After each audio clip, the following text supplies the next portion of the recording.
So this is Anna Hazare. And Anna Hazare may well be the most cutting-edge digital activist in the world today. And you wouldn't know it by looking at him. Hazare is a 77-year-old Indian anti-corruption and social justice activist. And in 2011, he was running a big campaign to address everyday corruption in India, a topic that Indian elites love to ignore. So as part of this campaign, he was using all of the traditional tactics that a good Gandhian organizer would use. So he was on a hunger strike. And Hazare realized through his hunger that actually maybe this time in the 21st century, a hunger strike wouldn't be enough. So he started playing around with mobile activism. So the first thing he did is he said to people, okay, why don't you send me a text message if you support my campaign against corruption? So he does this, he gives people a short code, and about 80,000 people do it. Okay, that's pretty respectable. But then he decides, okay, let me tweak my tactics a little bit. He says, why don't you leave me a missed call? Now, for those of you who have lived in the global south, you'll know that missed calls are a really critical part of global mobile culture. I see people nodding. People leave missed calls all the time. If you're running late for a meeting and you just want to let them know that you're on the way, you leave them a missed call. If you're dating someone and you just want to say, I miss you, you leave them a missed call. So note for dating tip here, in some cultures, if you want to please your lover, you call them and hang up. So why do people leave missed calls? Well, the reason, of course, is that they're trying to avoid charges associated with making calls and sending texts. So when Hazare asked people to leave him a missed call, let's have a little guess how many people actually do this. 35 million. So this is one of the largest coordinated actions in human history. It's remarkable, and this reflects the extraordinary strength of the emerging Indian middle class and the power that their mobile phones bring. But he used that. Hazare ended up with this massive CSV file of mobile phone numbers, and he used that to deploy real people power on the ground, to get hundreds of thousands of people out on the streets in Delhi to make a national point of everyday corruption in India.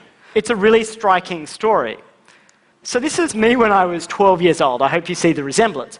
And I was also an activist, and I have been an activist all my life. I had this really funny childhood where I traipsed around the world meeting world leaders and Nobel Prize winners, talking about third world debt, as it was then called, and demilitarization. I was a very, very serious child.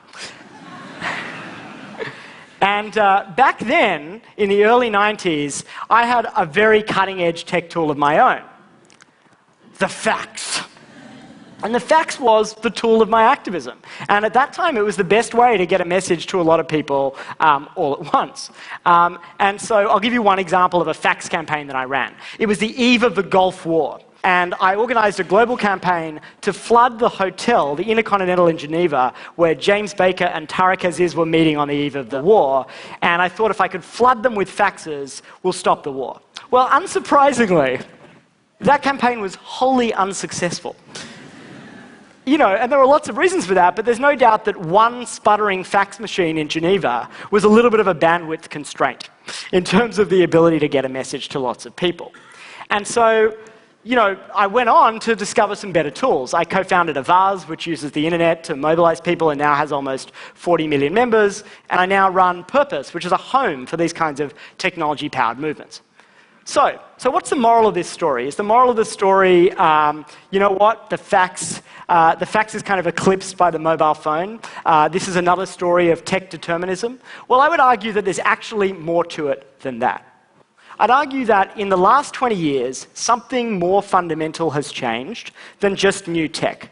I would argue that there has been a fundamental shift in the balance of power in the world. You ask any activist how to understand the world, and they'll say, look at where the power is. Who has it? How it's shifting. And I think we all sense that something big is happening. So Henry Timms and I, Henry's a fellow movement builder, got talking one day and we started to think, how can we make sense of this new world? How can we describe it and give it a framework that makes it more useful? Because we realized that many of the lessons that we were discovering in movements actually applied all over the world in many sectors of our society. So I want to introduce you to this framework, old power meet new power. And I want to talk to you about what new power is today. New power is the deployment of mass participation and peer coordination. These are the two key elements to create change and shift outcomes. And we see new power all around us. This is Beppe Grillo. He was a populist Italian blogger who, with a minimal political apparatus and only some online tools, won more than 25% of the vote in recent Italian elections. This is Airbnb, which in just a few years has radically disrupted the hotels industry without owning a single square foot of real estate. And this is Kickstarter, which we know has raised over $1 billion from more than 5 million people. Now, we're familiar with all of these models, but what's striking is the commonalities, the structural features of these new models, and how they differ from old power. Let's look a little bit at this. Old power is held like a currency. New power works like a current. Old power is held by a few. New power isn't held by a few, it's made by many. Old power is all about download, and new power uploads. And you see a whole set of characteristics that you can trace, whether it's in media or politics or education. So we've talked a little bit about what new power is. Let's for a second talk about what new power isn't. New power is not your Facebook page. I assure you that having a social media strategy can enable you to do just as much download as you used to do when you had the radio. Just ask Syrian dictator Bashar al-Assad. I assure you that his Facebook page has not embraced the power of participation. New power is not inherently positive. In fact, this isn't a normative argument that we're making. There are many good things about new power, but it can produce bad outcomes. More participation, more peer coordination sometimes distorts outcomes, and there are some things, like things, for example, in the medical profession, that we want new power to get nowhere near.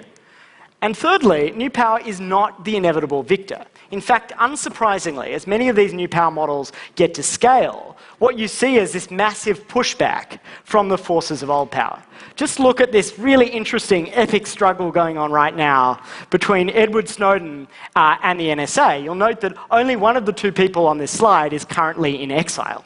And so it's not at all clear that new power will be the inevitable victor. That said, keep one thing in mind. We're at the beginning of a very steep curve. So you think about some of these new power models, right? These were just like someone's garage idea a few years ago. And now they're disrupting entire industries. And so what's interesting about new power is the way it feeds on itself. Once you have an experience of new power, you tend to expect and want more of it. So let's say you've used a peer-to-peer lending platform like LendingTree or Prosper, then you've figured out that you don't need the bank. And who wants the bank, right? And so that experience tends to embolden you. It tends to make you want more participation across more aspects of your life. And what this gives rise to is a set of values. We talked about the models that new power has engendered, the Airbnbs, the Kickstarters. What about the values? And this is an early sketch at what new power values look like. New power values prize transparency above all else. There's almost a religious belief in transparency, a belief that if you shine a light on something, it will be better. And remember that in the 20th century, this was not all true. People thought that gentlemen should sit behind closed doors and make comfortable agreements. New power values of informal, networked governance. New power folks would never have invented the UN today, for better or worse. New power values participation, and new power is all about do-it-yourself.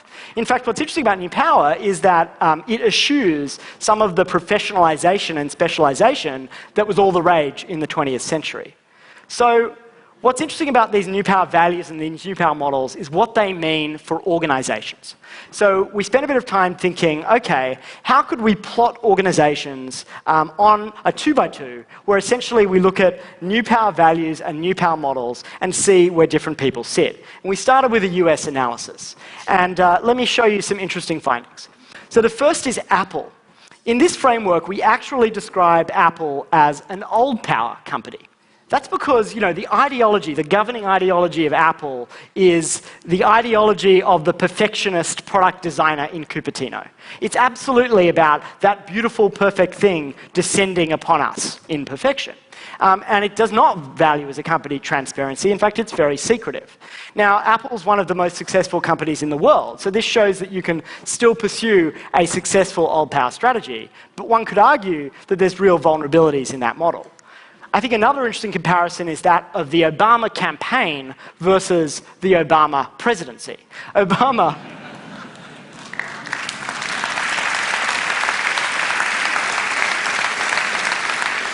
Now, I like President Obama. He ran with New Power at his back, right? And he said to people, we are the ones we've been waiting for. And he used crowdfunding to power a campaign. But when he got into office, he governed like more or less all the other presidents did. And this is a really interesting trend, is when New Power gets powerful, what happens?